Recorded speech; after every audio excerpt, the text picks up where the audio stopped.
Good evening, everybody.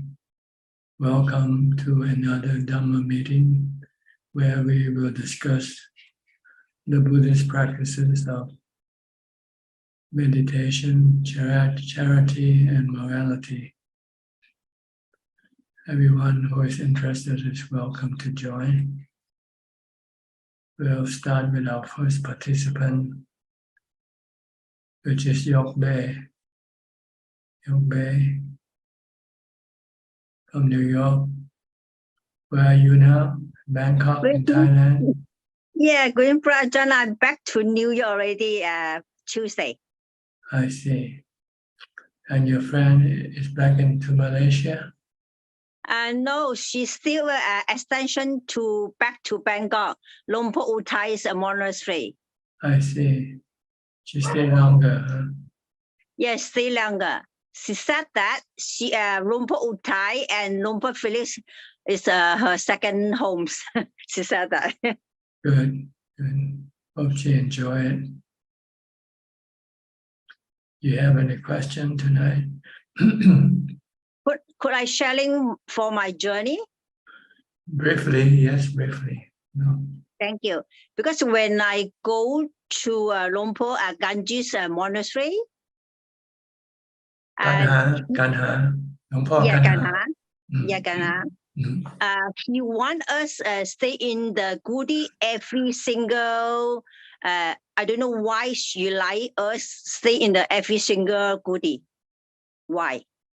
Stay in single Gudi? Yeah. So you can meditate. Every single Gudi, yeah. Yes. So, yes. So you can meditate. If you stay together, you keep talking. Huh? Oh. If you stay with other people, then you will feel like have to talk to each other. So you will not be practicing mindfulness or meditation. Yeah, I'm so happy. Finally, I can go up to the mountain for stay for 3 nights. By yourself, alone? Yes, I do. Yeah. Okay. Good. It's a way to train your mind not to be afraid of being alone. And also the first day I hear something like a noisy thing is coming. Why is happened that? It's your imagination. Yeah. And the second day I feel smooth when I feel peaceful. That's why. Yes. When your mind becomes calm, then it doesn't imagine things around you. But when the mind is not calm, you start to imagine all sorts of things. Yeah, I'm so happy. Good. So Felicia is still with Ajahn Uthai right now. Yes. Now he can walking. He can moving very well. Since that day we came that he very sick. Finally, these 2 months he getting very, very good. He can walk around now. Yes, very good. Can he talk also? Not yet. Told he try emotion with the hand and something they doing like that. Mm-hmm. Yeah, very good, very well. Very good. Hopefully he might have full recovery. Yeah, we need him too. Good. Okay. Thank you.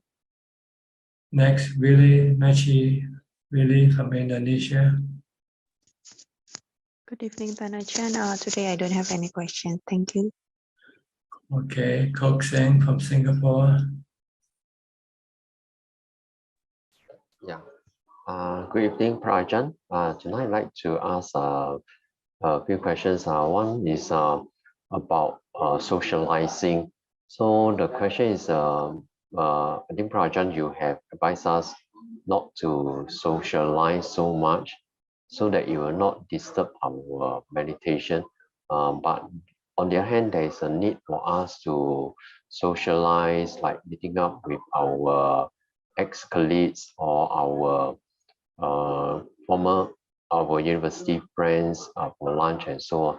So my question is, how do we strike a balance between socializing the need to be reconnected with our friends or former colleagues, and on the other hand, on our need for bhavana.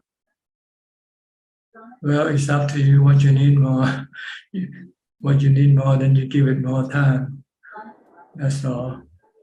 So each individual has different needs.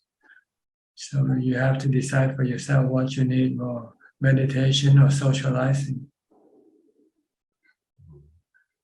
Okay. I do feel that before, let's say I have a lunch appointment, so if so during the meditation in the morning, I will feel that my mind is not so the concentration is not that good because I'll be thinking of the upcoming lunch with my friend. So yeah, so this is something which I discover about myself. Yes, the socializing and meditation are against each other. You cannot put them together. They are like boxers. Once they're in the ring, they start fighting against each other.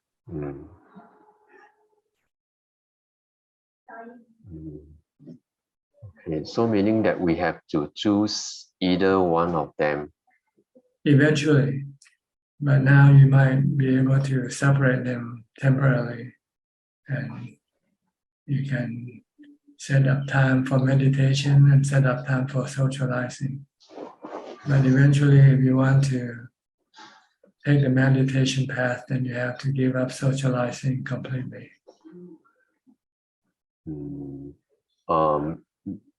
Well, but if we give up socializing completely, would that be a bit extreme in that sense? It's up to you.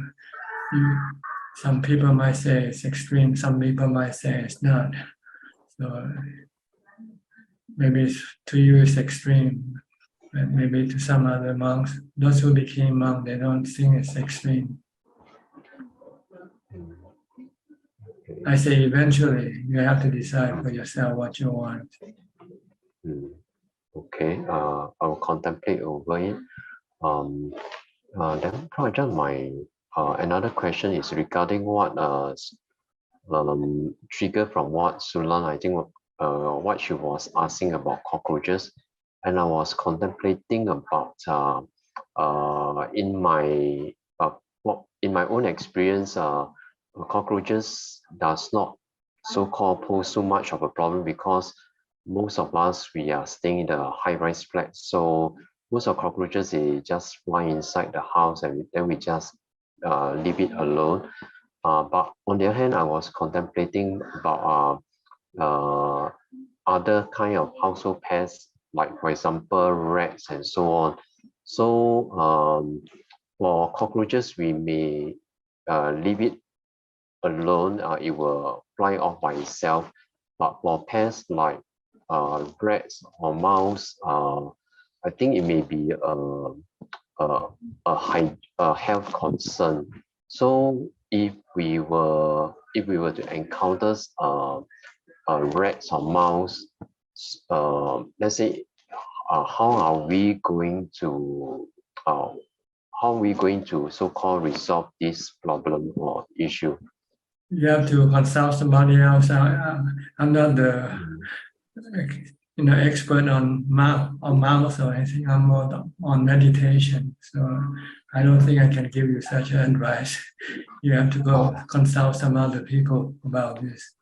No, my question is, let's say if there is rats, okay, let's say in my house, I may need to call the pest control company to come and eradicate. But on the other hand, by calling the pest control company, so how am I so-called keeping the first precept of the training rules to refrain from killing? It depends on how you talk to the pest controller.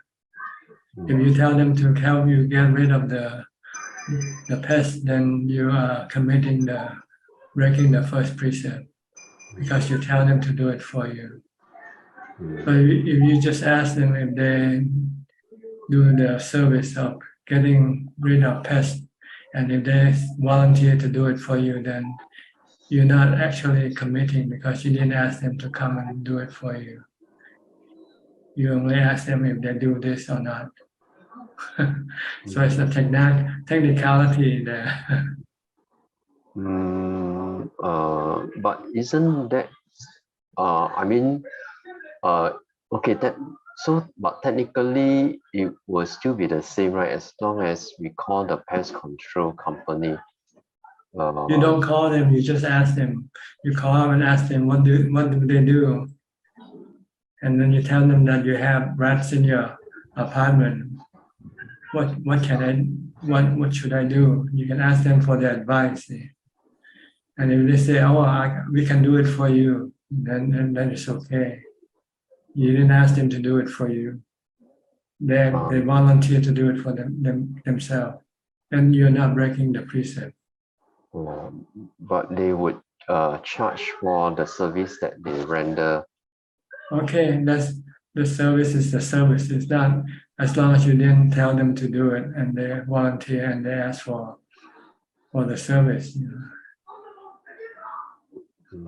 Okay, so it's the way we talk to the pest control company, and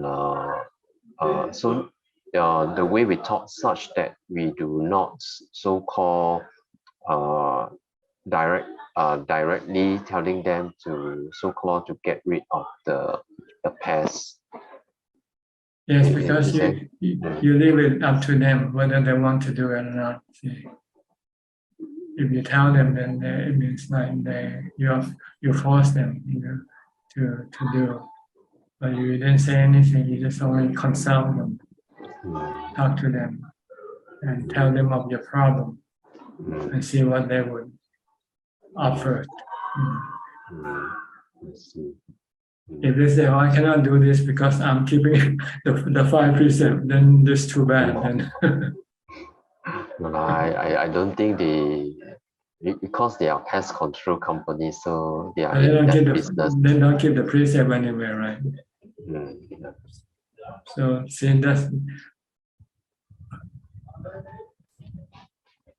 they don't want to do it. They want to do it anyway, right? Because it's their livelihood. Yes. Yeah, it's their livelihood. But if you want to be pure and have nothing to do with this, just learn to live with the rats. Then. But that would not be so-called acceptable. Why not? Yeah. If rats don't get sick, why should you get sick from rats? Because they will pose health hazards and so on. If they themselves don't get sick, how can you get sick from them? But no,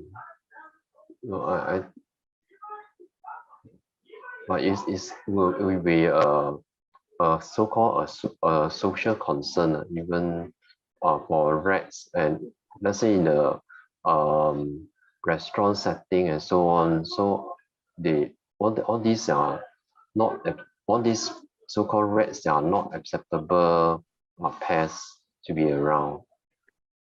Or you can trap them, and once you catch them, then you can then take them and put them away in the forest somewhere. Yeah. Okay. They have traps. You can trap them without killing them. Okay. Okay. Yeah. Okay, Ajahn. I will contemplate over it. Okay. Yeah. Thank you, Ajahn. Genso from Penang. Ajahn, good evening. Yeah, no question, Ajahn. Okay, Professor Ken from Switzerland. Good afternoon, Ajahn. Working today? Yeah, I'm working, but don't have any formal teaching, so there's plenty of time for the moment. You have any question? Yes, Thanajan, I would like to ask if you could explain a little bit about the benefits of the death contemplation. Death contemplation. Yes. Well, it reminds you of the reality of life. Sometimes we forgot that we have to die. So we will then be involved with trying to do so many things, like making more money or building more, getting more possessions or going places and doing things that you wanted to do. But if you think about that, then you say, hey, one day I'm going to have to stop. I won't be able to do all these things. What am I going to do then? So it kind of stops your cravings and your desire. One way, one thing. And then maybe give you a question. How will you deal with death? Because, how are you going to do it when you come face to face with this situation? If you study the Buddha's teaching, then the Buddha said there's a way of dealing with death in a peaceful, calm manner. So then you might want to prepare yourself to meet this challenge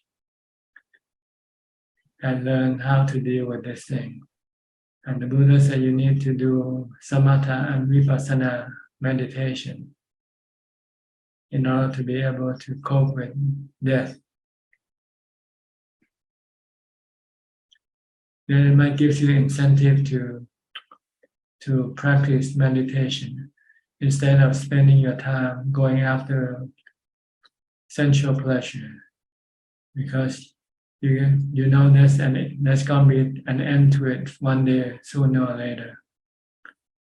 Either your body will not be able to do this thing anymore when you get older or you get sick. This is the reason why people become depressed and even committing suicide, because once they get to this stage, they don't know what to do with their life anymore, because they cannot go after the sensual pleasures the way like they used to do. So contemplating on aging, sickness, and death can be sort of a forewarn, something to tell you that we're going to have a storm coming. Better start building a shelter, find a shelter. Because there's the shelter that you can have, that you can be protected from aging, sickness, and death. And that's the practice of meditation, samatha and vipassana meditation. Once you can achieve these meditation practices, then your mind will know how to cope with this situation. That's the reason why the Buddha had to renounce his princely life and took the life of a monk, because he saw the three types of bodies: see an old man, see a sick man, and see a dead man. And he then compared them to himself, and they say, I will have to be like these people one day. So what am I going to do when I get old, when I get sick and die? So then he saw the fourth man. He saw a monk, and he discovered that the monk knows the path to transcend this aging, sickness, and death, or at least they are seeking the path for overcoming dealing with aging, sickness, and death. So he then waited for the time for him to leave the palace. And it came on the night when his wife gave birth to his son. He realized if he remained, he wouldn't be able to leave because of the bond between father and son, will prevent him from leaving the palace forever. So he decided either now or never. So he left the palace without telling anybody, not saying goodbye to anybody, because he knew if he said goodbye, he would be stopped. He would be prevented from leaving. So this is the purpose of contemplating on aging, sickness, and death. This is the truth of life. This is the truth of our existence. Our life is not rosy all the time. It's going to have to meet the sunset years, when we won't be able to do much, like when we are younger. And when we cannot do things like we used to, we usually get depressed, right? Get lonely, get sad. But if we practice meditation, and both, meditation for calm or mindfulness meditation and meditation for wisdom, then we will be able to tame the mind, calm the mind, keep the mind unaffected by the process of aging, sickness, and death.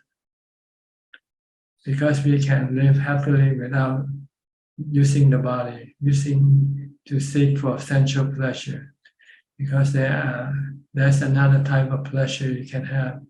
There's a pleasure from your meditation.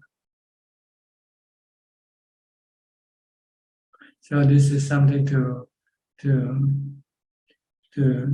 remind you, or to warn you, to tell you that we have a storm coming, and better seek shelter or build a shelter now before it's too late. That's the purpose, really, for contemplating on the aging, sickness, and death. And this is something the Buddha recommends that Buddhists do every day. Part of their chanting. After they chant, they should include this contemplation chant. Being born, I'm subjected to aging, sickness, and death, and separation from the ones I love. There is no other way. I cannot escape this truth, this reality.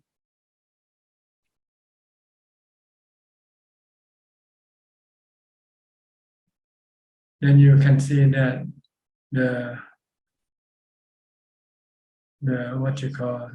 uselessness of our pursuit of our pleasure, sensual pleasure, that eventually it's all end up with nothing. All the pleasures that you have, once you become old and you can no longer have them, then it seems like you never even had them before. They're all gone. They don't remain and support you anymore.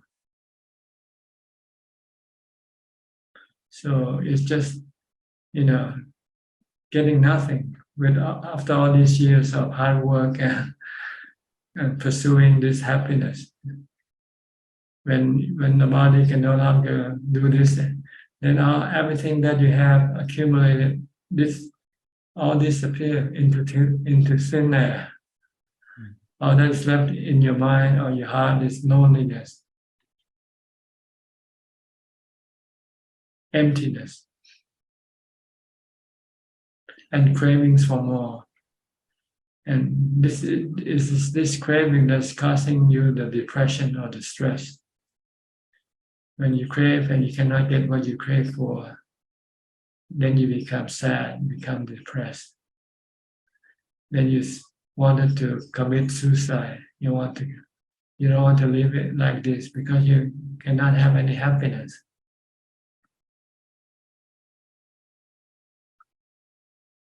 But if you can meditate, then you can calm your mind, calm your cravings. When there's no craving, then there will be no stress, no depression, or no loneliness. It's our craving that is creating this stress and depression, not the aging, sickness, or death of the body. the inability to go after sensual pleasure. It's our craving for sensual pleasures. And when we cannot get them, then we become unhappy, sad. Excuse me. So it's good to remind yourself so that you will then say, I better start meditating more. And like Cook said, he's been asking himself whether he should socialize more or less than meditation. Then if you know that eventually you're going to need meditation as your support, and your socializing cannot help you at all, when you get to the point where you can no longer socialize with anybody, then your only resort is your meditation. So if you can meditate, then your mind can become happy.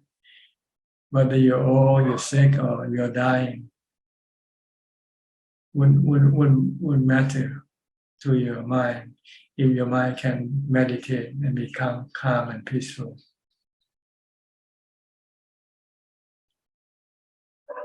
Okay. Thank you, Tanajan. It's nice also to go visiting old age people from time to time to see how they live, Go to the hospital to see the sick people. And also go to the mall if you can.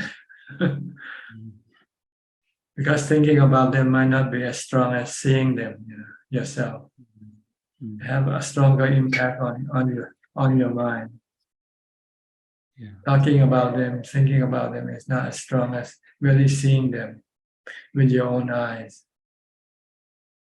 Yeah. Okay. When you see these people, then you can tell, then you can reflect and say, this is what I will be one day, sooner or later.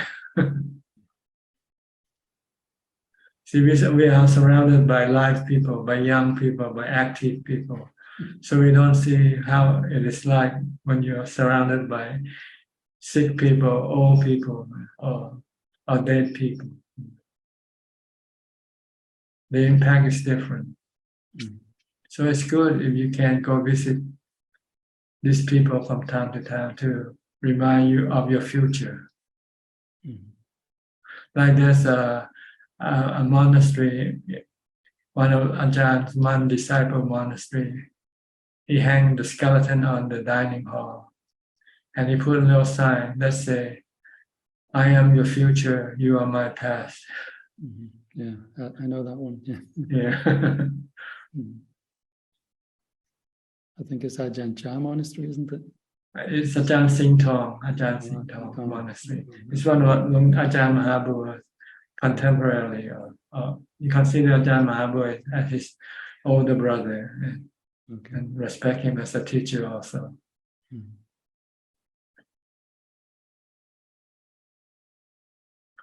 It's a good reminder when you see the skeleton. This is my future.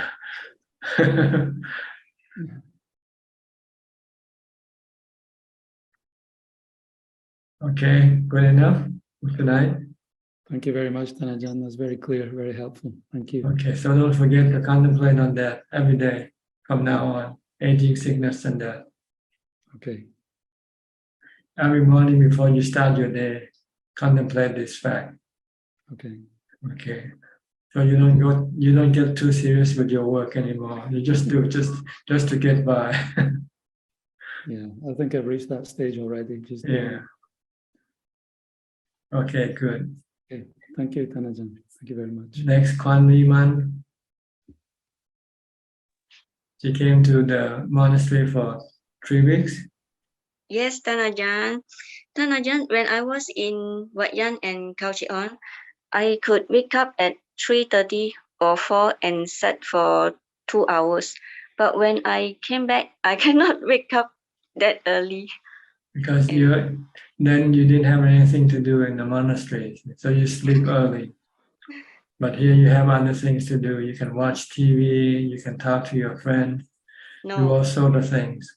I don't watch TV or talk to anybody except there are 2 persons at home here, and I don't socialize. I don't go out. It's just very simple.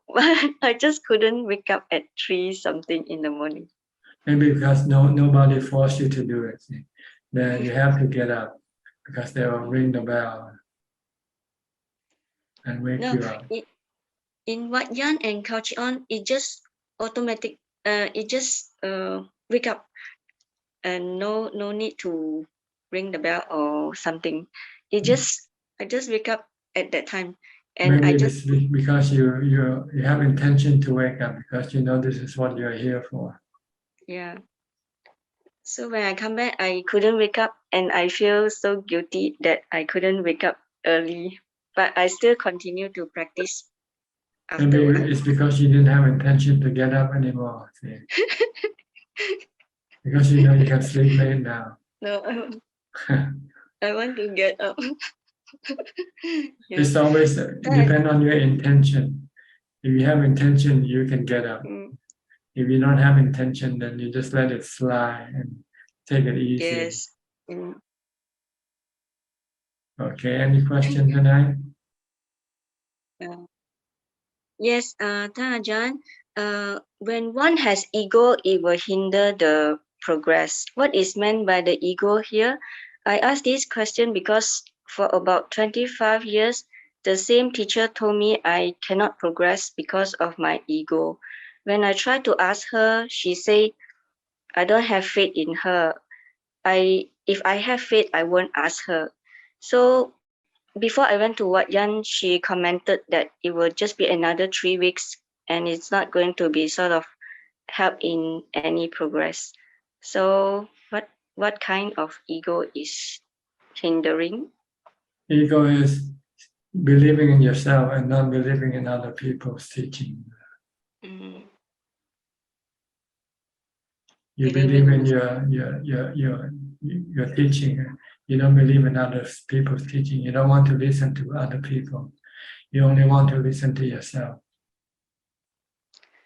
But if I want to listen to myself only, I won't be dragging on for 25 years asking the same question.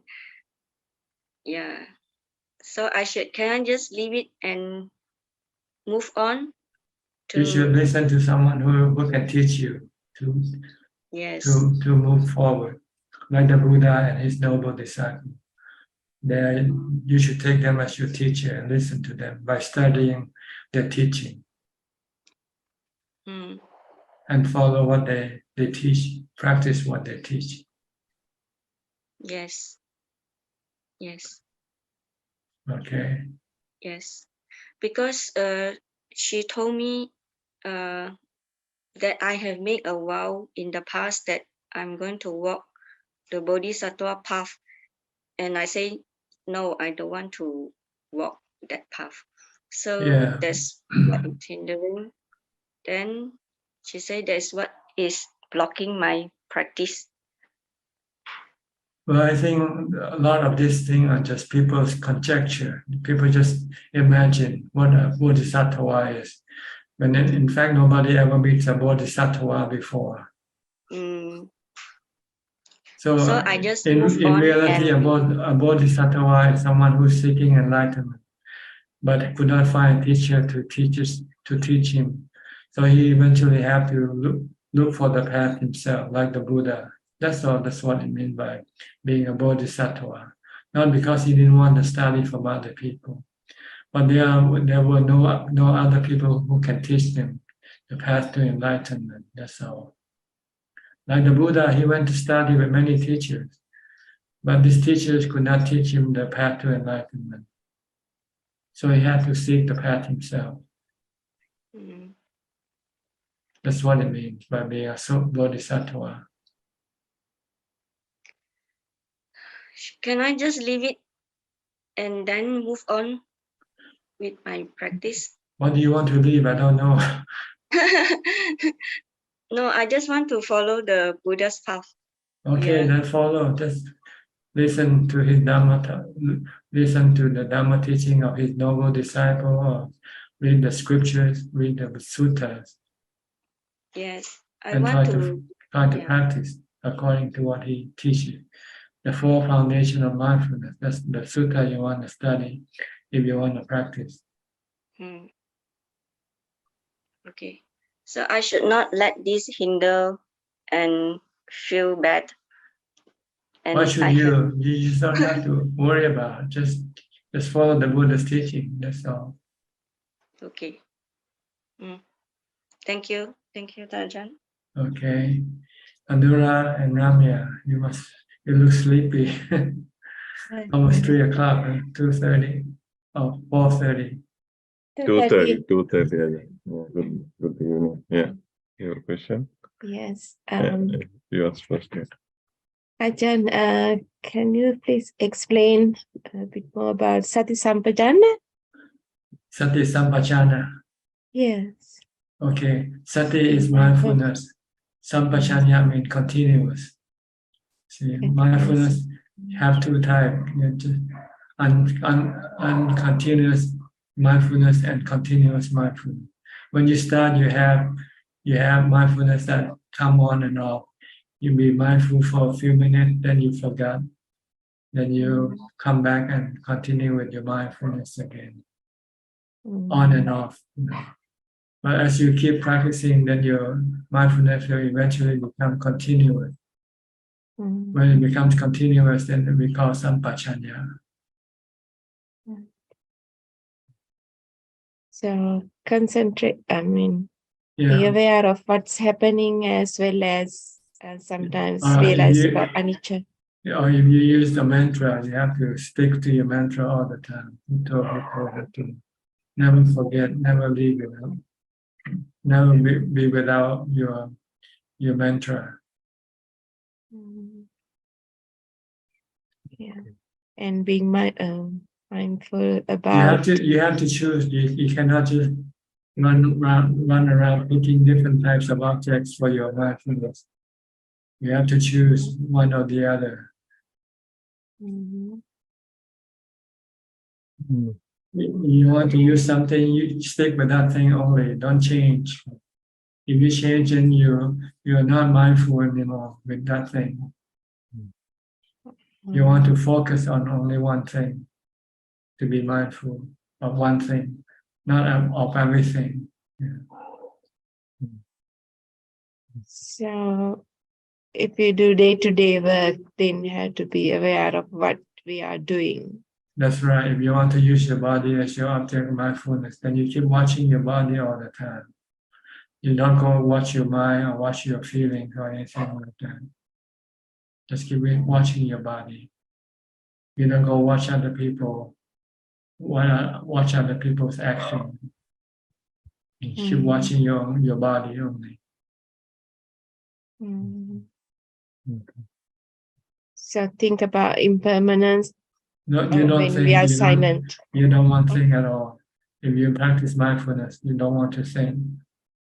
Contemplation is later on. That's wisdom. Yeah. It's That's 2 it. steps ahead. You are on the first step, which is to develop mindfulness. Yeah. Thank you, Ajahn. Once you have mindfulness and you have samadhi, then you can then go contemplate. So that's when we have the time for meditation. When we allow some time. This is when you have all the time for meditation, then you can advance. If you don't have all the time for meditation, you'll always be stuck on the first step, which is mindfulness. Because you won't have enough time to develop your mindfulness to become sampajanya. And then have samadhi and have jhana. So you have to fully practice to be able to get this thing, to be able to move forward. If you only practice an hour a day, you won't get anywhere. You won't go far. Like you have to go on a retreat like you did 3 months, something like that. Okay. Yeah, I have a question, Ajahn. Okay. Yeah. So Ajahn, I read your there was a post yesterday about people being depressed or worrying, and if they don't practice mindfulness, they will end up in a lower realm after the death. So even normal prutajana, normal people, even meditate, unless if they achieve jhana, it will be nearly impossible to die without worrying or depressed. Is that correct? Or we need to practice more jhana and then get the tranquility. Is that correct, Ajahn? Well, actually, the cause that make you born in the lower realm of existence principally is by when you break the precept. When you keep breaking the precepts, then this will cause you to be born in the lower realm of existence. Like if you're depressed and you kill yourself, then you're breaking the precepts. And it will cause you to go born in the lower realm of existence. But just being depressed or being sad not necessarily send you to the lower realms of existence. If you made a lot of dana, charity, and your charity, the sum total of your charity is more than the sum total of your bad karma, then you will be born in heaven. So just being depressed or feeling sad, sometimes, when you're about to die or something like that, doesn't determine where you will be reborn.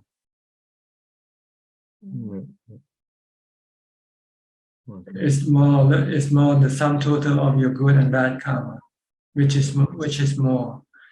If your sum total of your good karma is more, then you will be pushed to go on to the heavenly realm.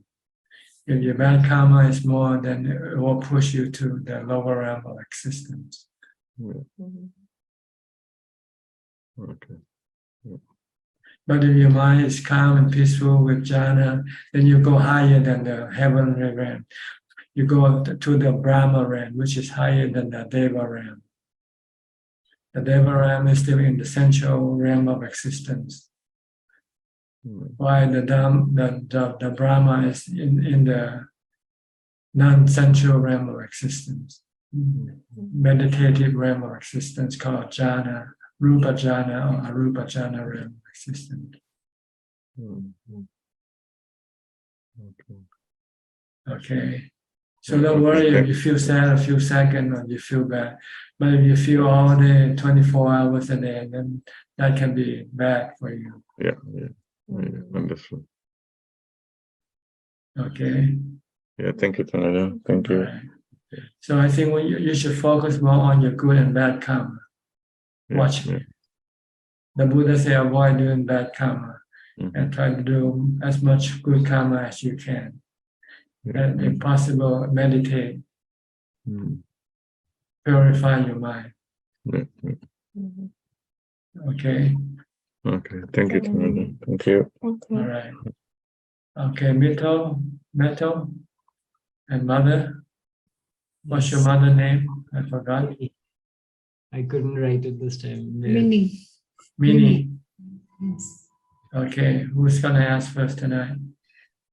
I want to ask you first question. Can you speak a bit louder? Yes. I am a very self-critical person. I tend to see in situations, I tend to see my faults more often and keep on finding my faults. So the situation that I want to understand or deepen my understanding about hurting others or harming others. So this situation where I was saving myself from hurting, in this situation, I think I've hurt other people. And this is not very clear to me. Is it my mind telling me that I'm trying to accept, okay, I hurt them, I made a mistake, or am I not looking at the situation with a appropriate or a right understanding? Well, you have to look at the actual thing. What's really happening? Are you really hurting that person, or are you just thinking that you are hurting that person?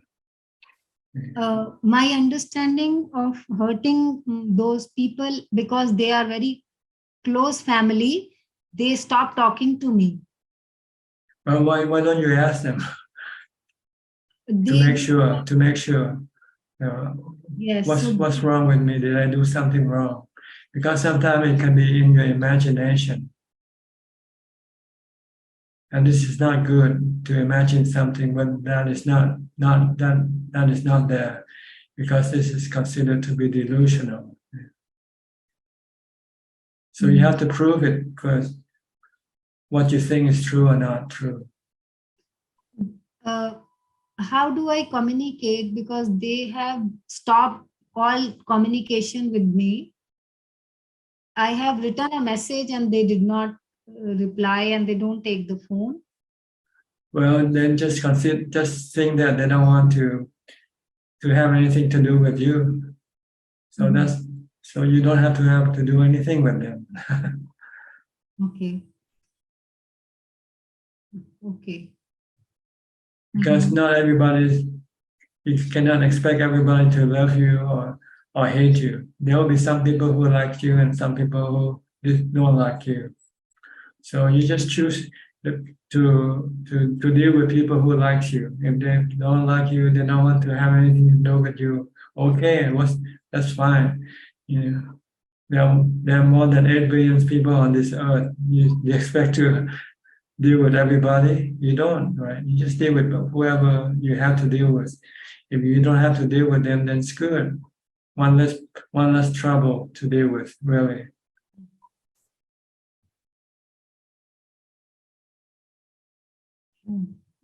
It's good to look at your own fault, but it has to be real, not just imagined fault.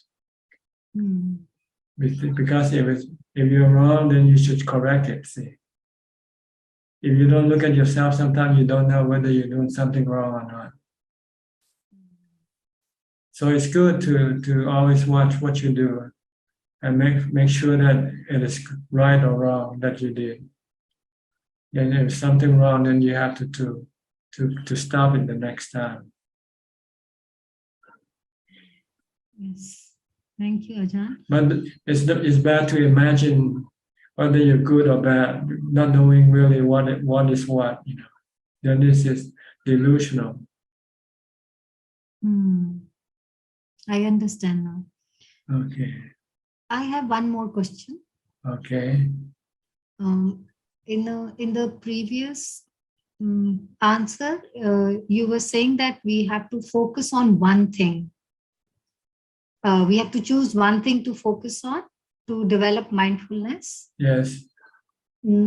So far, I was using different tools at different times. Sometimes I would become mindful towards my breath, sometimes towards the body.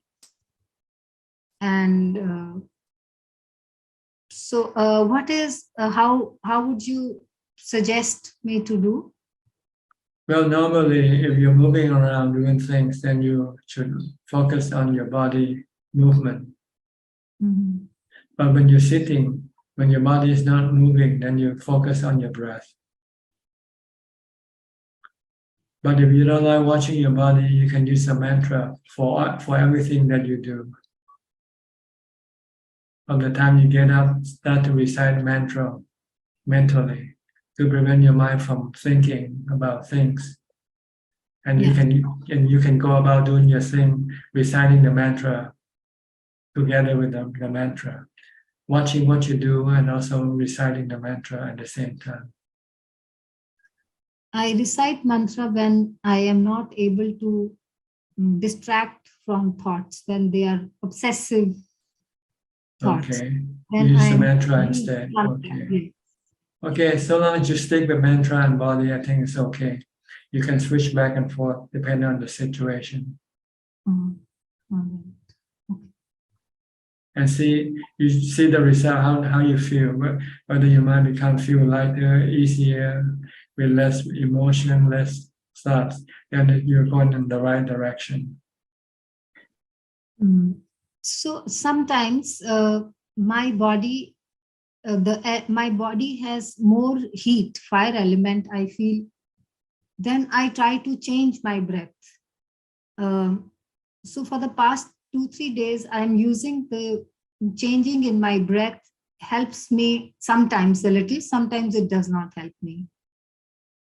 You change to what? Watching your heat, the heat of your body instead.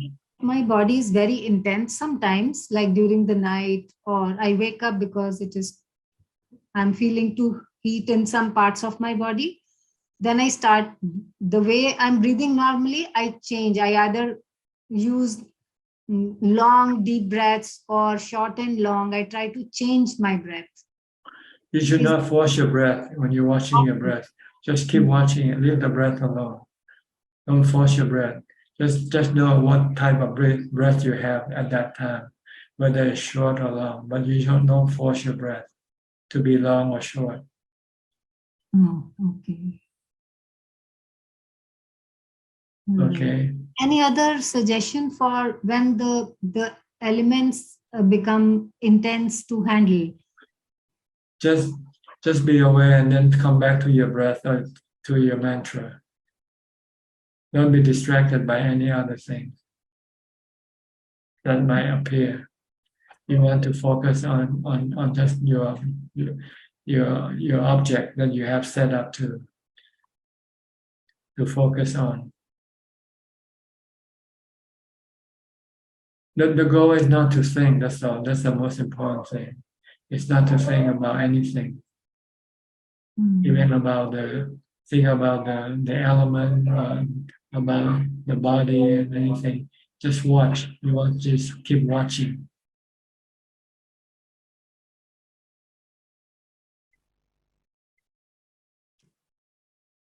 And not think.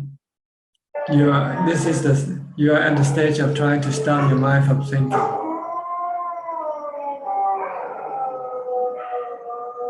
So when you might think, then you should stop it. It means you're not focusing on your body or on your mantra. Unless you have to think about something essential, then you can think, like what am I going to eat today or something like that, But you don't want to daydream or imagine, go into fantasizing things and imagining things.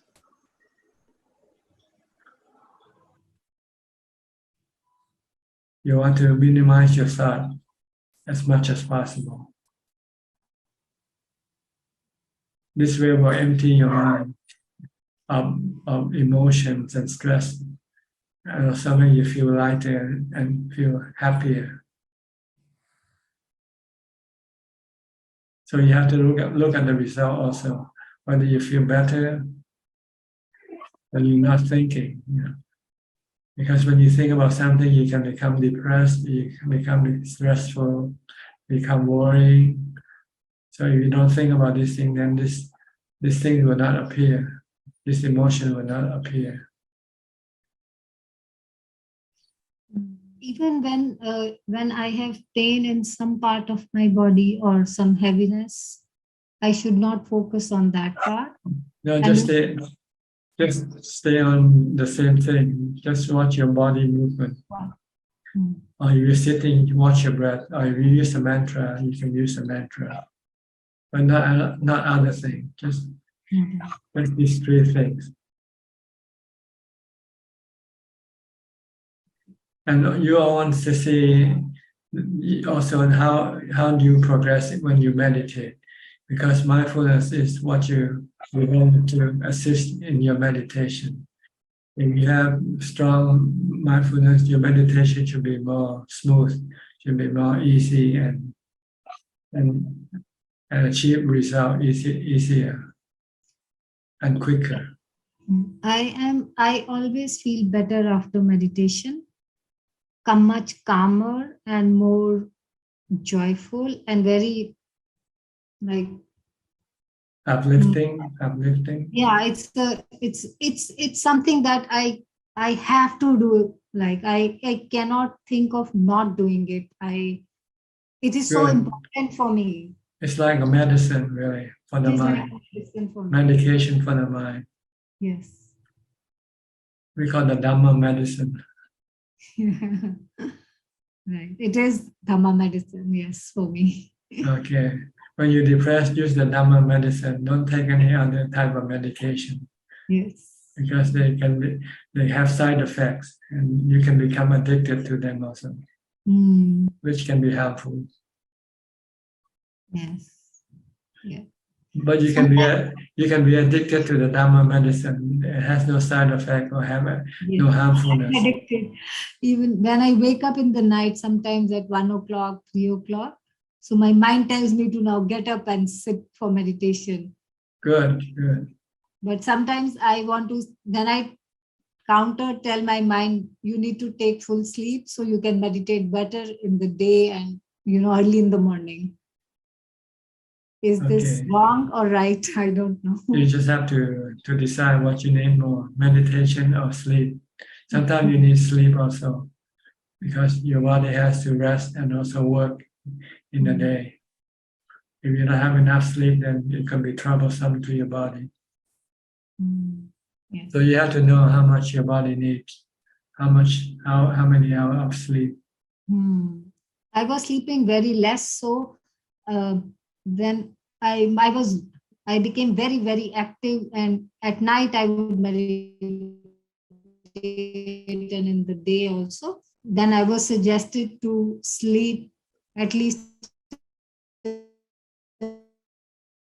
in the night, so I wake up early and meditate now. Yeah, when you awake and you feel like meditating, then go ahead. Or sometimes when you cannot sleep, don't try to force yourself to sleep. If you cannot sleep, then just meditate. You can meditate when you're lying down. So eventually you'll fall asleep.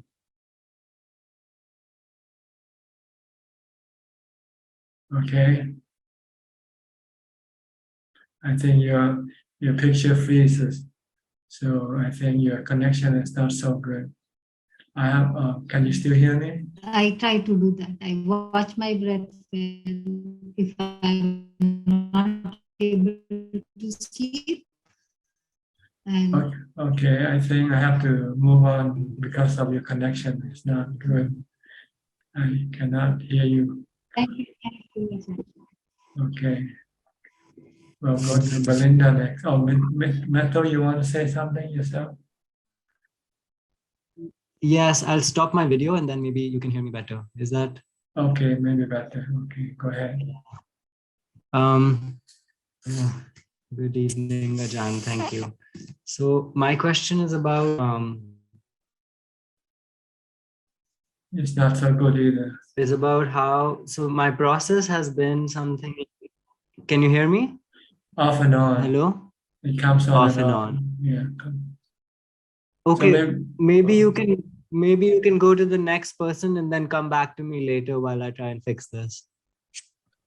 Okay. Yeah. You have to wait for the next round, okay? Okay, Belinda, you're next from Singapore. Ajahn, earlier a discussion with Coxing. I'm a little confused. So suppose I call the pest control, my intention is to get rid of the pest. So that I have an intention, even though I did not request or request directly, and if the person offer to do whatever they need to be done, and then I accept the offer. Does it mean that I have like some sort of karma because right on the onset there's intention, even though it was not spoken? There was intention, but there were no actions on your part. So but my it has to be both. It has to be both to be able to be considered to be breaking the precept. Oh, you have to do the intention, and then you have to do the action. Either say it or do it yourself. Then you're breaking the. And also the damage done to the pest. There has to be 3 things happen before the precept is considered broken. If Mm. you have the intention, the action, but you did not kill the rat, then it's still it's not breaking the precept. Ah. So the three things has to be there in order to break the precept. First, you have to have the intention, then you have to do the action, and then you have to do, the damage is done. Then the precept is considered broken. Mm. But then, okay, let me digest for that later. But then, I have a question also. Like when I was a kid, my mom asked my brother and I to slaughter the chicken because she said she know there will be karma, and the rationale behind she said because if it's done by children, the karma isn't that heavy. At that point, we didn't have a choice but to comply.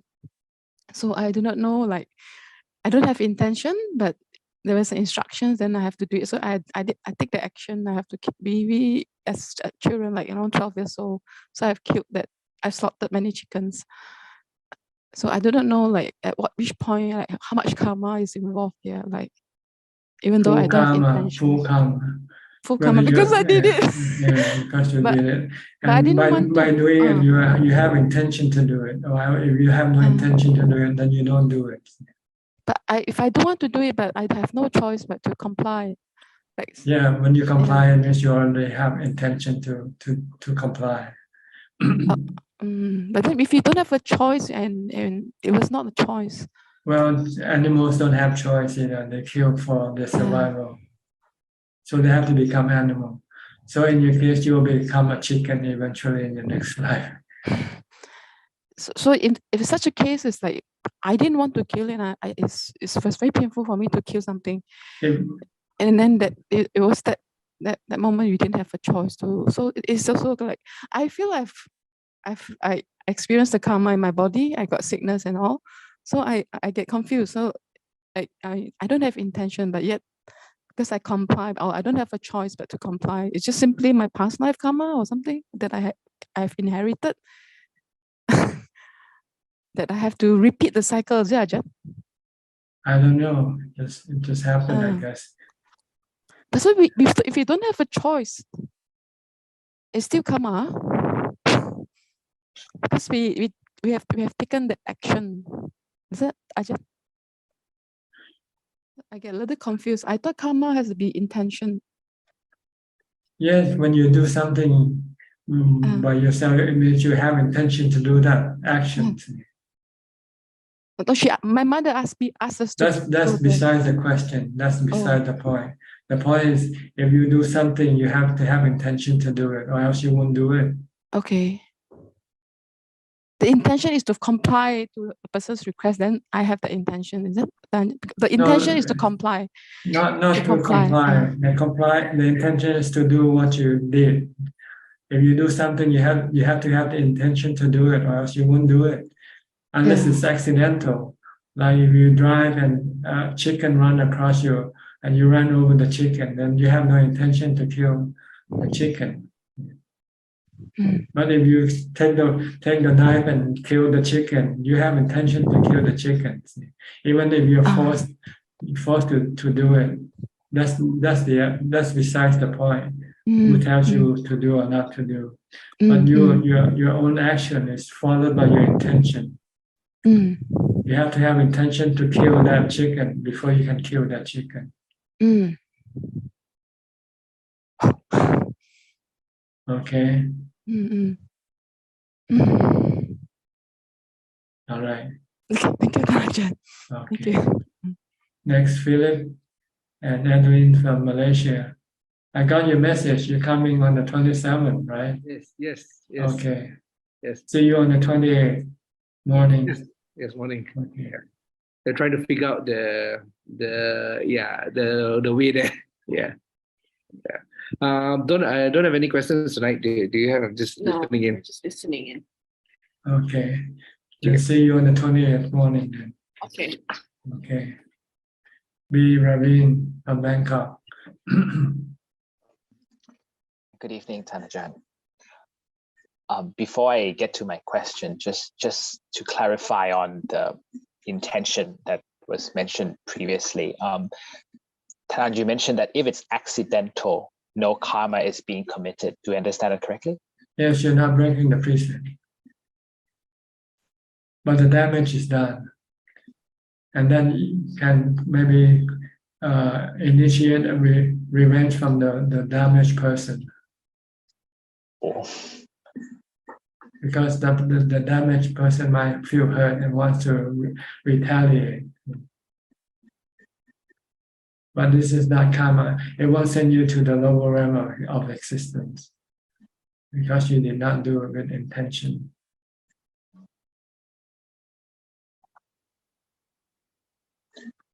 All right, so it's rather if that being wants to take revenge or not, that is something different, not bad karma. Not bad karma, bad action, immediate action that causing other people to retaliate. It's in the law of retaliation. You hit someone, they want to hit you back, whether you have intention or not. Right? So sorry, I didn't mean to hurt you. On my hands, someone just slapped your face.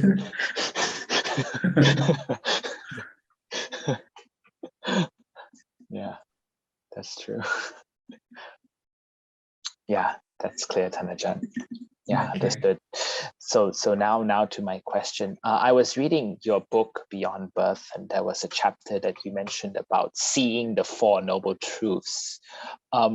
Do I understand correctly that the Four Noble Truths can only be seen by meditation and developing wisdom, or is it something that we can develop through the Noble Eightfold Path? No, it's something you see in your whenever happens. When you're angry, when you're sad, you have dukkha already, whether you know it or not. See?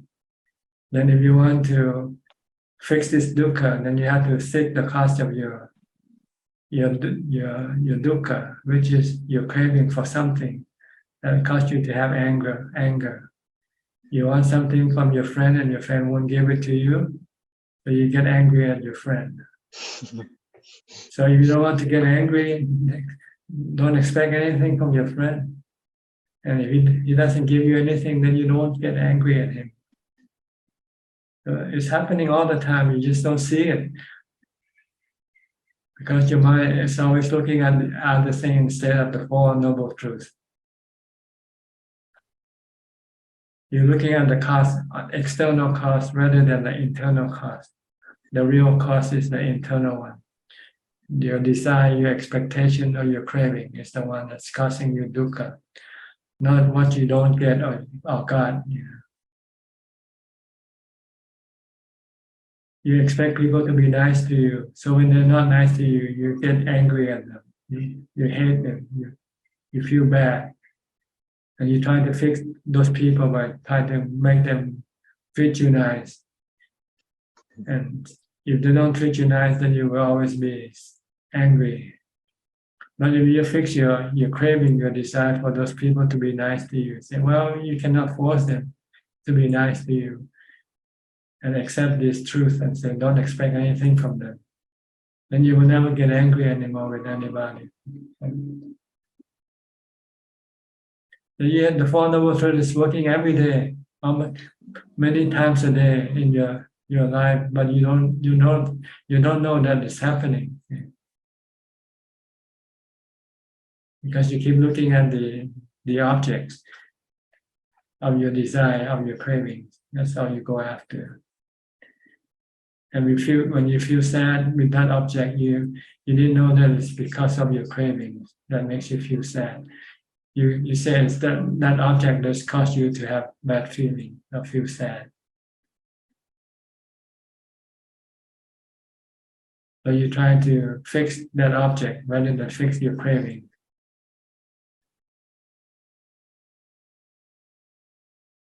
The Four Noble Truths happen all the time. When you expect something and you don't get it, then you feel bad. That's dukkha already. It happens many times a day without you knowing it. If you don't have mindfulness to to look inside your mind.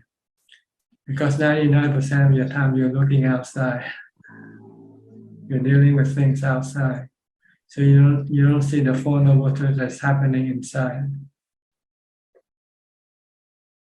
Yes. That's why you have to bring your mind inside. In order for the mind to be really inside, it has to enter into jhana. That's when it goes inside.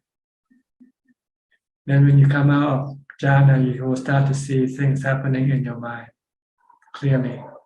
You will start to see cravings and stress when they come up. And when they disappear, when your craving disappear, your stress disappear.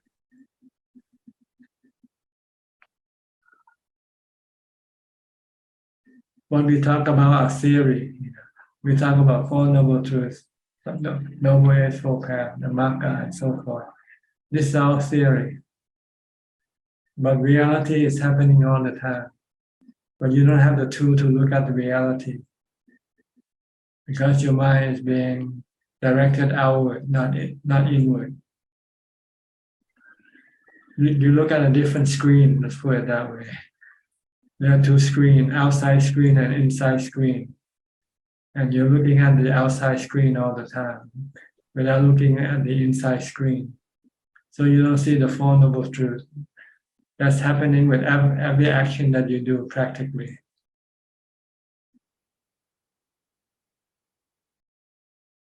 So you want to switch your attention to a different screen. Look at the inner screen. But it's hard to do this because you have to flip your mind 180 degrees back. Instead of looking outward, bring your mind inside by using mindfulness, pulling your mind inside. By focusing on something like mantra on your body or your breath when you meditate. Then your mind will go inside and leave the sensual objects. Then you'll begin to see the mind and the action that's happening inside the mind. So when you go out, when you come out in meditation, at least now you know that there's another screen you have to look at, which is your mind. But before that, you never know there's another screen to look at. You always look at the five sensual objects as your screen. But as you advance, progress in your meditation, mindfulness, and meditation, your mind will be becoming more acquainted with the inner screen. And you'll see both screens at the same time. You look at the outside also, but you also look at the inside. Because the inside is the one that controls the outside screen. What you do with the outside screen comes from the inside screen, comes from your mind, comes from your thought.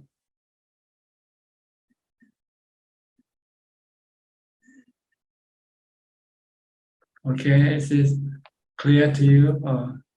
Yes, I understand now. So the inside screen is looking into our mind to see that our mind is the cause of suffering. The outside screen is the sensual objects that our mind takes as being the cause of suffering, whereas it isn't.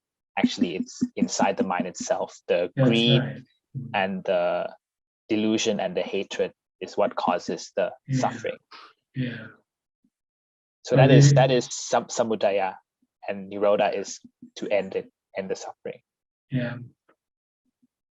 By stopping your craving, your greed, hate, and delusion, not by stopping the sensual objects.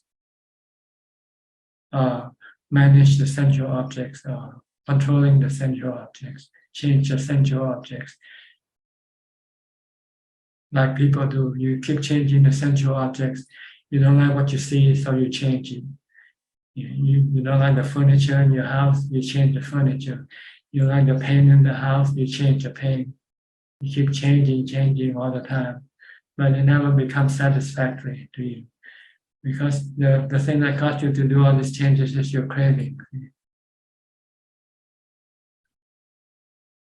Because you don't like redundancy. After you see things for a while, you become bored with the same thing. So you want to change, you want something different. That's craving.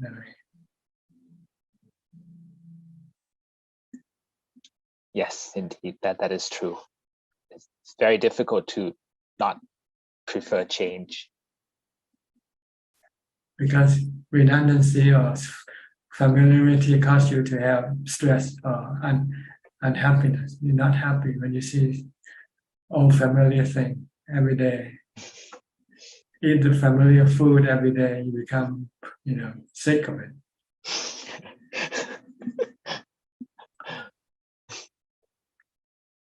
Yes. That's because your craving wants something new all the time. Your craving wants something new.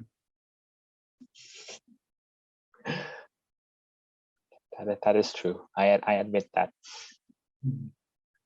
But if you can calm your mind and have jhana, then you can suppress your craving. Then you can eat anything. Same old food every day, doesn't matter. As long when you're hungry, you eat anything anyway. Yes. So Ajahn, once we achieve this is just the concentration that keeps us from suppressing the delusion, right? But then from your book, I understand you mentioned there's another level, which is wisdom, which kind of kills it off permanently. That is a different step, right? Yeah, and then you have to see that everything that you pray for are impermanent and are not under your control. It can change. You get something you like, and then suddenly that thing change, and instead of liking it, you hate it.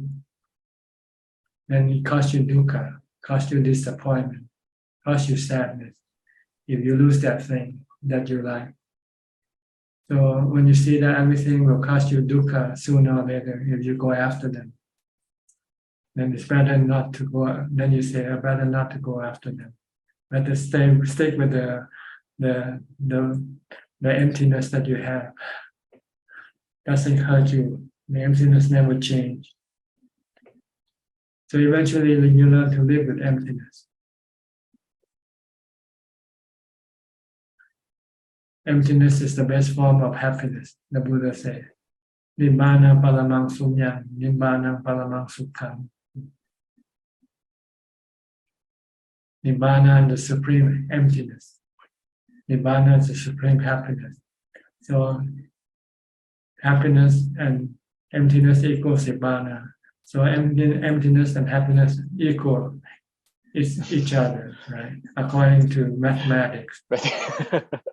If A is equal to B, B equal to C, then C equals to A or B, right?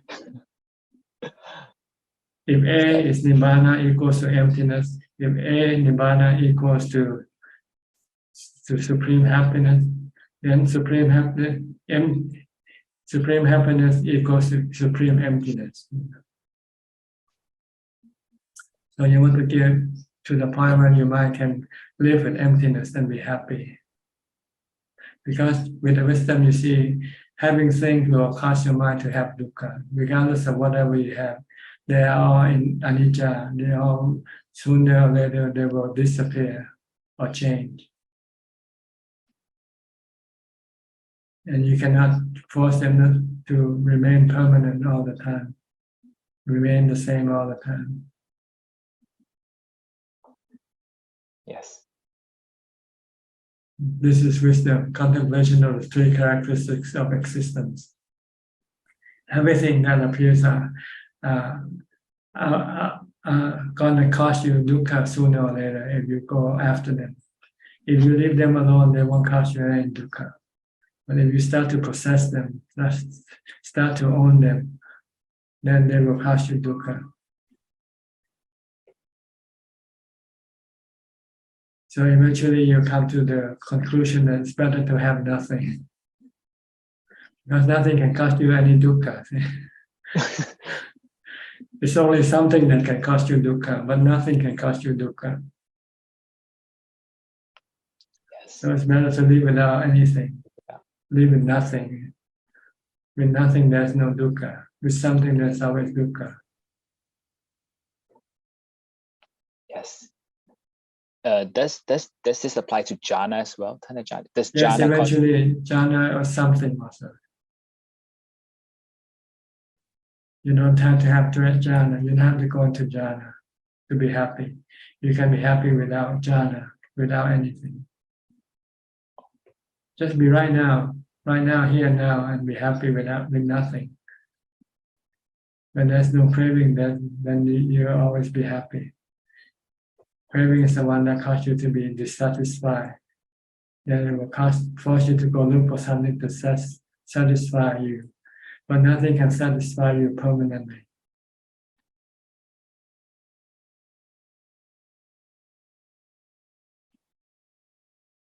Okay. Yes, Thanajahn. I will remember that equation. I really like that analogy of yours. If nibbana equals happiness, then happiness equals emptiness. That's brilliant. Because the Buddha said nibbana is emptiness, nibbana is happiness. So nibbana equals to happiness equals to emptiness. So emptiness must be happiness, right? Which is true. When you have emptiness, there's nothing. The reason why you cannot live with emptiness is because you still have cravings. It's the craving that causes you not to be satisfied with emptiness.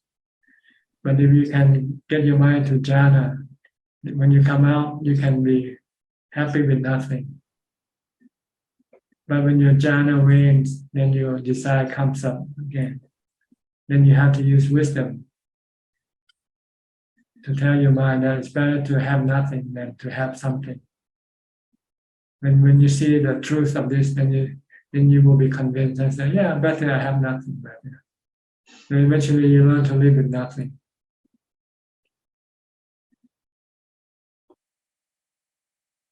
And be happy with nothing. Okay? Yes, Thanajahn. Thank you so much for your All teaching. right. Nandapat from Thailand also. From Wat Yannasangwararam.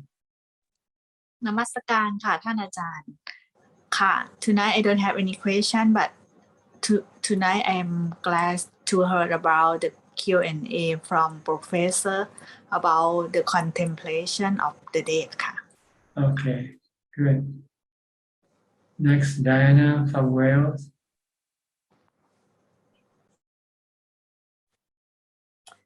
Greetings, Tanajan.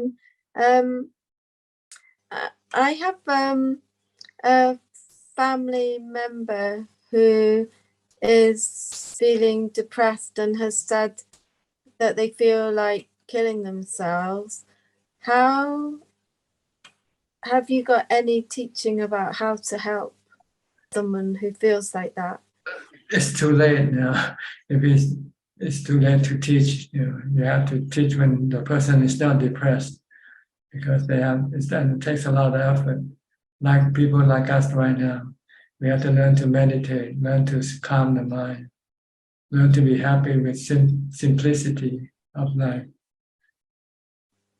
learn to live austerely. But if we used to live with so many things, when one day we can no longer have them, then we become depressed. So it's a bit too late now to teach someone who's already depressed. Unless that person can take up the teaching, then it's okay. Can you tell them to meditate, to practice mindfulness?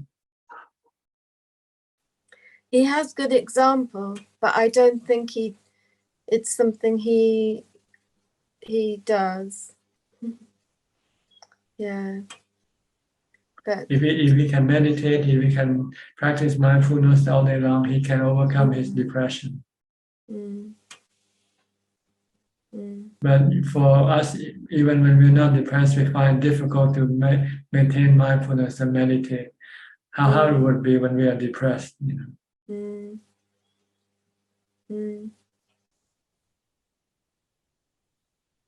I'm not saying to discourage or anything like that. I'm just speaking realistically. So yes, I appreciate that. That is helpful. So we just have to go for each day. Yeah, and this practice of mindfulness And meditation takes time to understand also the purpose and the usefulness of it. If you're not convinced, then it's very difficult for you to practice this thing. So if someone who is depressed, how can you educate that person about the usefulness of the practice of meditation or mindfulness? Maybe you can, I don't know. Can you educate them? So do mindfulness, stop thinking, and you feel better. Because your depression comes from your thought, really, and your desire for things. If you can stop your thought and you can stop your desire for things temporarily, then you'll feel better. Then you'll find out that it's your desire for things that caused you the depression. So you have to learn to live without any desire for things. Learn to live simply. Learn to live with what you have. And to let things go, isn't it? Yeah, let everything be. Let everything be. Yeah. It's hard when we want to help people, but we can't, isn't it? That's right. We can try, but at least you do your part. You try, and once you have done that, then that's all you can do. Thank you. Okay. Next, Evie from Indonesia. Hello, Ajahn. Can Ajahn hear me? Yes. Regarding about behaving, explanation to behaving about empty is happiness. To be empty must be lost first. Is that right, Ajahn? To be what? To be lost. To be lost. To be alone, you mean? To be lost something. Empty, I mean, maybe for me, it's just we lost this, we lost that. So we have nothing again. But when the process, when we lost, we must be suffering unless we have received it. But all of that must go through suffering first, all right? When we just... When you lose something, you have suffering because you don't want to lose that thing. If you want to lose that thing and you lose that thing, then you don't want to have any suffering. But when we accept that, okay, I have lost this thing, okay, it's okay. It's very hard to find the acceptance. I mean. Well, it depends on you whether you like that thing or not. If you don't like that thing when you lose it, you won't feel any bad. You won't have any suffering. You might feel happier when you lose something you hate. Oh yeah, if I lost something I hate, I was happier. If I lost something I like, I must be suffering. So try to hate everything. Try to hate everything. So when you lose, you feel happy. Yeah, maybe that still cannot lah, Ajahn. So I think when I see when people for the first time they lost anything, they will first suffer until they go through the time and they be better again, and they say, okay, that is so long time ago, I have forget it, and they accept, and maybe that happiness will come to us. So maybe it takes time. I mean, it takes time. Is that right, Ajahn? To accept something we lost. It depends on each individual. Some people can recover quickly. Some people takes time to recover. Yeah, and this process cannot be stopped if we still have want this. If you still have attachment, craving, if you still have cravings, attachment, then you will always have this when you lose something that you are attached to or crave for. So our craving is so long, many years. We craving for this, craving for that, and we lost this. We suffering of this. And Yes, we the craving Buddha said again. our cravings are larger than the ocean. Yeah. So it's very hard to erase the craving. Okay. Yeah. So does the craving can be deleted if we diligently do meditate? Yes, Because when I you still meditate, you stop craving temporarily. When you enter into jhana, craving disappear, and equanimity arise But the equanimity is just temporarily. maybe temporary for many But, hours. but it's given you enough time to contemplate on wisdom, to see that everything that you crave for are causing you dukkha, or will cause dukkha for you.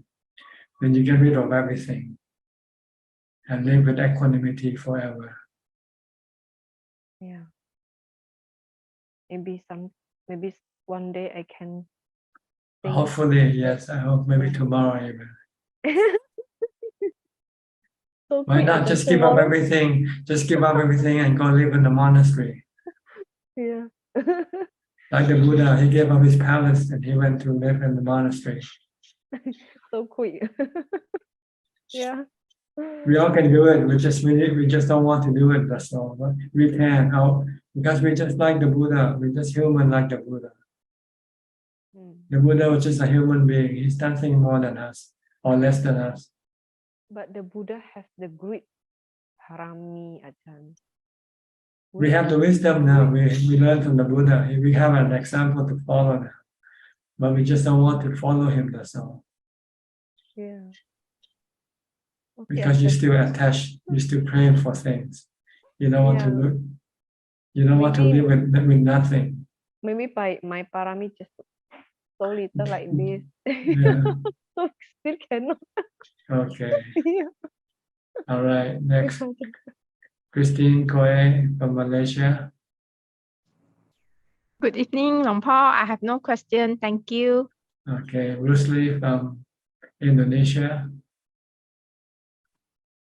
Evening, Ajahn. Thank you very much, Ajahn. I don't have any question. Okay. Srian Chek from near Vancouver.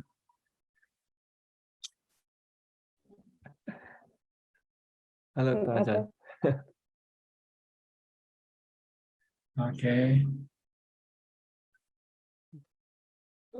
Ajahn, like my question is like in the sutta, sometimes Buddha say we have to our body have to be straight. Is it part of the mindfulness practice? Restraint. Yeah.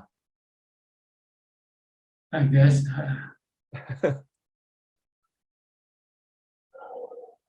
What do you mean the body has to be straight to be down mindful? and then like the Buddha always say, sit down and then like straighten your body. Sit up straight. Sit up straight. Oh. Yeah, maybe he's just teaching the right posture, not about mindfulness. Oh. You can have mindfulness whether your body is straight or not straight. Okay.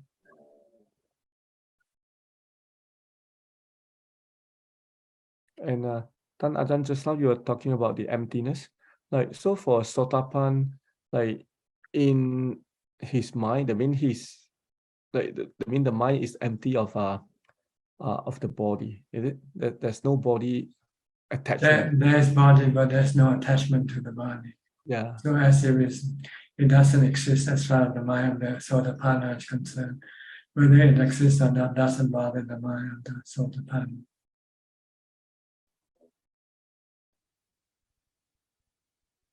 If it's still there, fine. If it's not there, fine. That's what it meant. It doesn't mean that he has to get rid of his body by committing suicide. Some people think like that, to be a Sotapanna, you have to kill your body to prove that you're a Sotapanna. Hang yourself. I think there was a story of a couple who hanged themselves. They thought they became enlightened. They leave a goodbye note saying they have become enlightened, so they don't need this body anymore. So they just kill the body. And that's the wrong view. That Delusional enlightenment. It can be difficult when if you don't have a teacher to supervise your practice sometimes.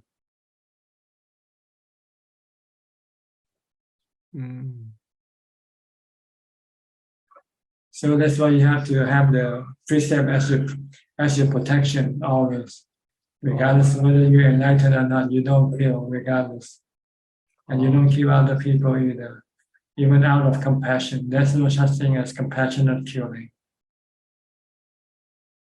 That's delusional killing. Oh, okay.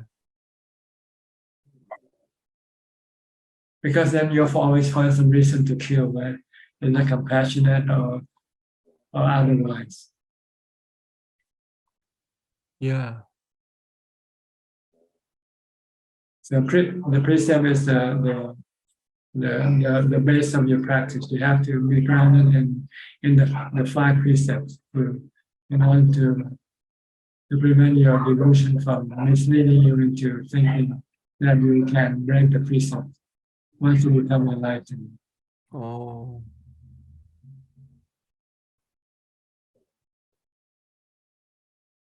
Yeah, okay. Yep, that was my question. Thank you, Tan. Okay. And about you, check. Ajahn, is the wisdom developed samadhi and vipassana? Is it same or different? Different. You use wisdom sometimes when you meditate and you cannot calm your mind. Now you worry about your son, so you use wisdom to say, investigate the nature of your son. You worry that your son might die because he's sick now and might die. So you cannot meditate, you cannot focus on your breath. So you use your son's sickness as your object of investigation. Investigate the nature of your son, whether it's anicca or not anicca. Is he protected from aging, sickness, or death or not? Is he subjected to aging, sickness, and death? Once you get the answer, then you say, okay, if he's gonna die, I cannot stop him. Then your mind can calm down, and then you can continue on with your meditation. Or any other thing. Just want to give an easy example, something close to you, so you can see the picture better. Sometimes you worry about the COVID-19, whether you're going to get it or not. So you cannot concentrate on your meditation. But then if you study that, what can you do? Your body can, if it's going to catch COVID, can you stop it from catching or not? You cannot. So you have to accept, okay, if I'm going to catch it, catch it. Once you accept that, then your worry disappears. Then your mind return back to normal, and then you can continue meditating. Or sometimes even becomes calm after you have accepted this truth.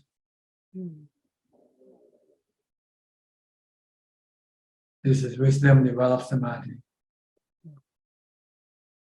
Using the truth to calm your mind. Normally the mind forget the truth and don't want to accept the truth. Don't want my son to die. Don't want my son to get sick. I don't want to catch COVID. This is against the truth. The truth is you can catch COVID. You can die. And there's nothing to stop it. If it's gonna happen, it's gonna happen. So if you accept it, then your restlessness and worry disappear. Your mind becomes calm, and maybe even becomes enlightened.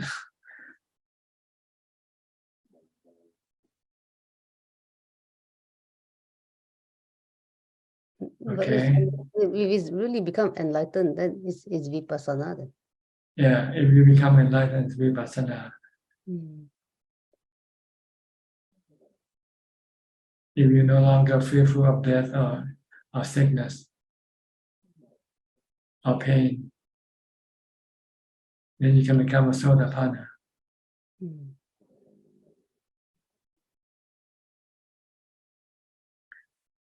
Okay. Yeah. Thank you, Ajahn. Thank you, Tanja. All right. Alvin Lee. Alvin Lee. Good evening, Tanajan. I don't have any question today. Thanks. Okay. Sulan, Singapore.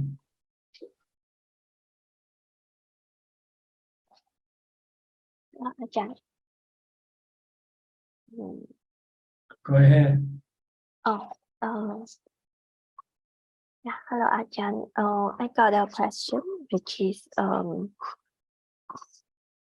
like usually people say that enlightenment is for the benefit of oneself and others. Then I'm just wondering that for like Pacceka Buddhas, like because they don't actually teach the Dhamma, then like how does it benefit others? Well, it depends on the situation. Maybe there's no one who wants to learn from him, so he didn't teach.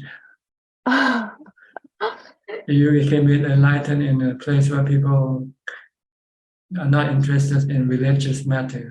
They are secular, and you cannot teach them. See?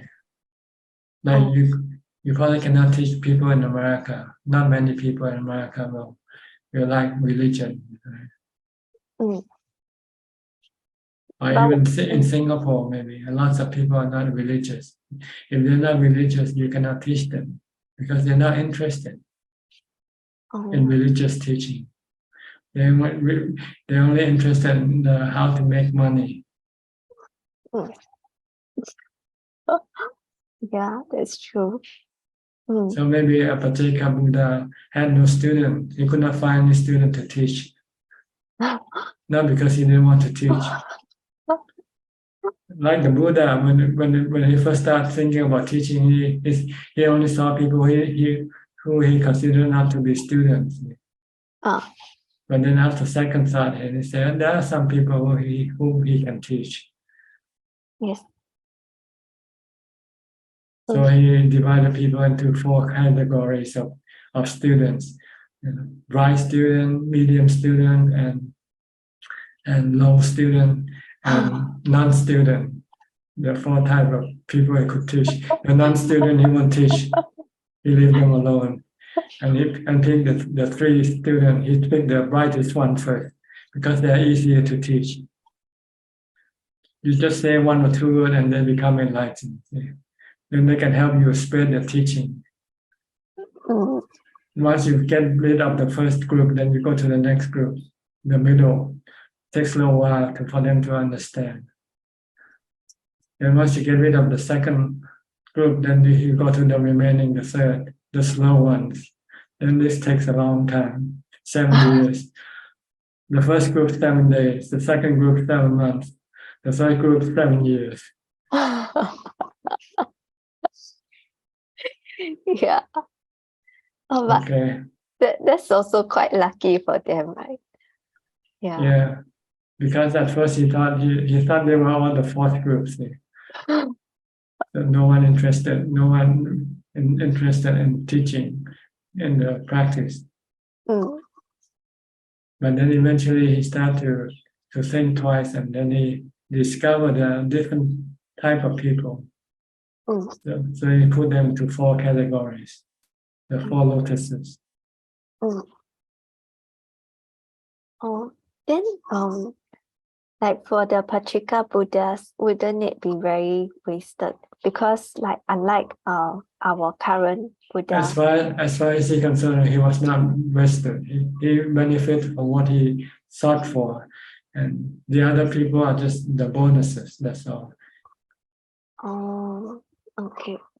His goal is to enlighten himself. As far as other people, it depends on whether they want to or not. If they don't want to, he won't force on them. Oh, okay. I see.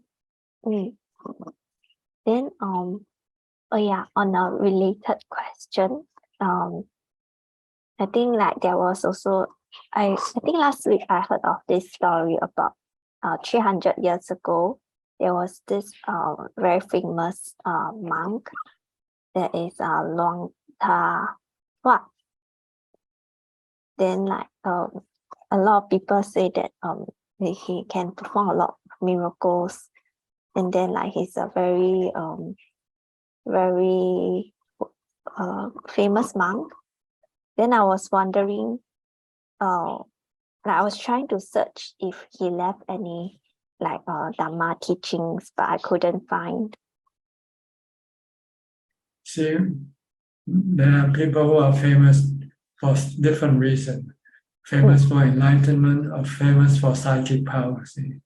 And usually a lot of people are more interested in the monks who are famous in psychic power, because they think they can depend on them to make them rich, make them happy. They don't like the monks with the enlightened, famous for enlightenment, because they have to work hard to achieve enlightenment. So they don't like that. They like something easy, like they like something go ask for a lottery ticket number and they get it right away and buy it and they win the lottery ticket. They like something like that, but they don't like to go and sit and meditate and live alone in the forest. That's too hard for them. So a lot of monks in Thailand who are famous are not famous for enlightenment. They are famous for their psychic power. Oh, then it's very wasted again, right? Because they themselves are not enlightened either. If they're enlightened, and then they will teach people to become enlightened. Okay. So we should think of it as like being enlightened in itself, benefiting ourselves is a really very good. And then well, that's the first goal. The first goal is to enlighten yourself first. If you cannot enlighten yourself, how can you enlighten other people? Yes. And then once you become enlightened, then you seek for a student. If you cannot find any student, what can you do? You close the school down, right? You open up the school and no attendance, no application. So what you do with your school, you have to close it down. Yeah, like I think they will need marketing skills. Yeah. Okay. Yeah. Okay. Go to Vandana next. Thank you, Ajahn. Okay, Vandana, where are you from? I forgot. Thank you, Ajahn. I'm from California. Okay. Yes. So I was, it's very interesting that we were talking about emptiness. So I mentioned last time that I learned both Theravada and Mahayana. So for emptiness, what I learned that is it's not empty of everything, is interconnectedness, that there is no independent self, right? So nothing exists independently, and that's how we see it. Empty means first it has to be full. So for example, when Buddha talked about then Four Noble Truths, is suffering, causes of suffering, and then path, and also the moral 5 precepts. So because some people misunderstand that if everything is empty, why we have to follow anything, right? Why we have to have conventional rules and why we have to follow 5 precepts. So that's what we have to, that's what I understood from it, that first we need to follow the path, and then slowly you will see that nothing exists, because everything is a compound of something else. Even in this body is not is connected, all parts are connected. So I always I'm practicing mindfulness, and I'm blessed that I teach in the college level, so I can teach my student no matter what subject I teach. But I start my class session with mindfulness meditation, so at least they have some now we all are having some understanding that how our body has a lot of our mind has a lot of feelings and the body has a lot of sensations. So I start experiencing those sensations slowly. Now I can feel whatever is which body part has, for example, the stomach moving from inside, and the brain waves. It's like moves like waves, which I mentioned last class. And then you told me not to, when I told you that my body start to move involuntarily. For example, my head goes upward, and then you told me that just focus your attention on the breath. And that's now I'm doing that, and it's working. So I have to keep on bringing my focus there. So my question is that so should I just stop my body? What the shouldn't let go? Like, for example, don't let my body move freely, right? Because when I first started meditation, my body would do very strange things, like my head would move this side, then move this side, and my body start to like, because I also do qigong practice. So maybe my body is aligning the energy. That's what I thought. And now I can see that movement stopped. Now this head movement, which I mentioned last session, and now I'm also be mindful of that, where if it's going to go, then I have to just keep it. But I'm listening to one of the talk of Ajahn, but it says that you need to, when you are adjusted your body for you sitting in the meditation, and after 1 hour or so, when you're in deep meditation, don't just forget about the body. Don't worry about the posture anymore. Don't do any other adjustments. So I'm just confused that then should I let my body go wherever the body wants to go, or should I come back to the breathing and be mindful of, and don't let the body move in different directions? Does it make sense? No, you don't understand. See, when you meditate, you sit still. That's the purpose. You want to leave the body alone. In order for the mind to become still, the mind has to leave the body alone, because the movement of the body usually is moved by the mind. And if the mind keeps moving the body, then the mind cannot be still. See? So when you meditate, as soon as you start meditating, you forget about the body. You just assume that you have left the body in its right place, and don't worry about it anymore. And just keep concentrating on your meditation object to still your mind completely. Okay. Once your mind becomes still, it becomes detached from the body, and it doesn't know anything about the body anymore. Even if the body leans or something, but usually it won't. Once the mind has nothing to do with the body will not do anything. The body will be like a dead person when the mind becomes calm. So don't worry about the body when you meditate. Okay. That's all. Okay. Should you feel that your body moves around, it means you're not mindful and you allow the mind to go play with the body. So you just come back and focus on your meditation object. Okay.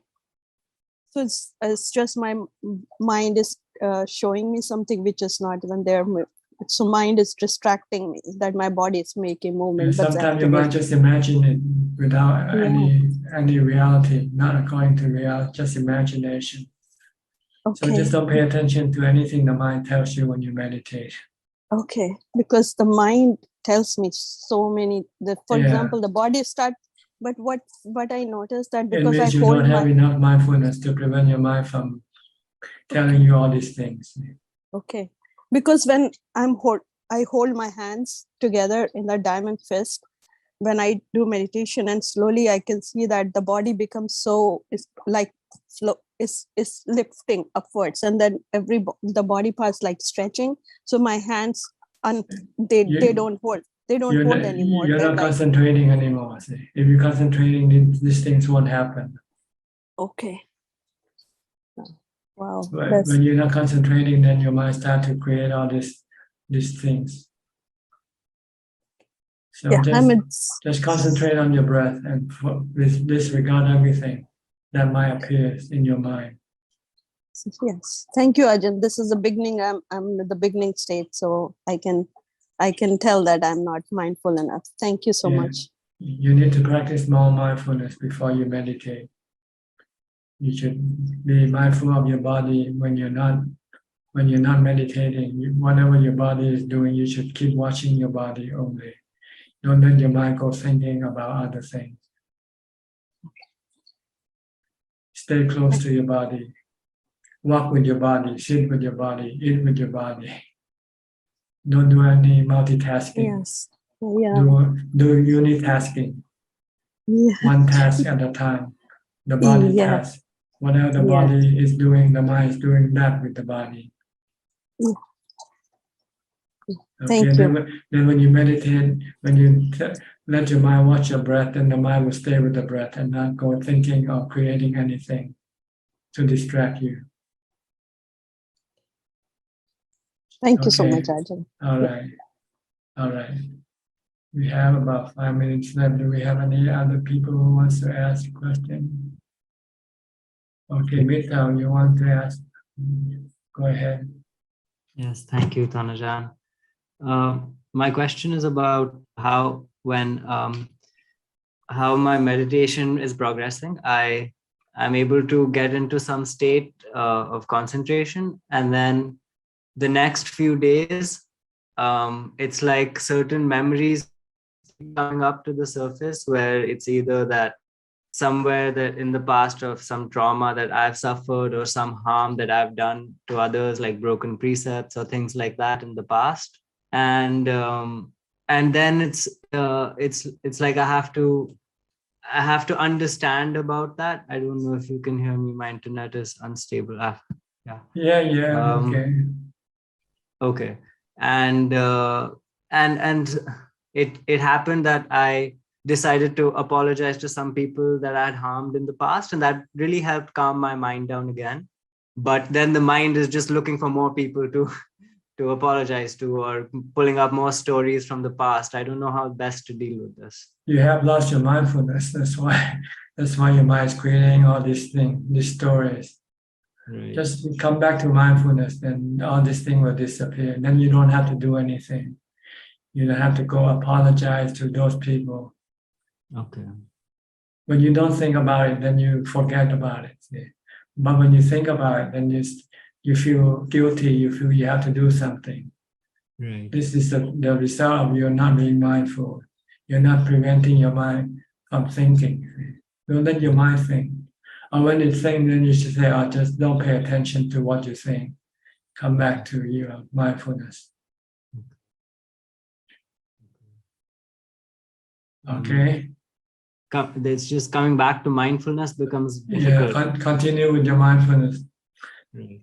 As soon as you start being mindful, your mind will start thinking about things, and then you have to go do what your mind tells you to do. Right.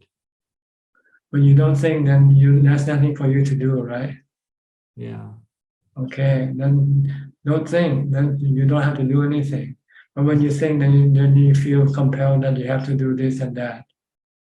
Yeah. All right, I think we're running out of time. Only have 2 minutes left. So I think we have to skip the question from Facebook for tonight. Okay, I'm sorry, but we have so many questions tonight. Okay, thank you very much for your participation in this meeting. I hope that you have benefited from this meeting and use it to help you advance in your practice. In the meantime, please stay healthy, stay safe and mindful, and keep on practicing. And if all goes well, I'll see you all at the same time next week. Thank you and good night or goodbye. สาธุค่ะ Thank you, Ajahn. Thank you, Tanajan. Sadhu. Thank you, Ajahn. Admin. Thank you, Admin.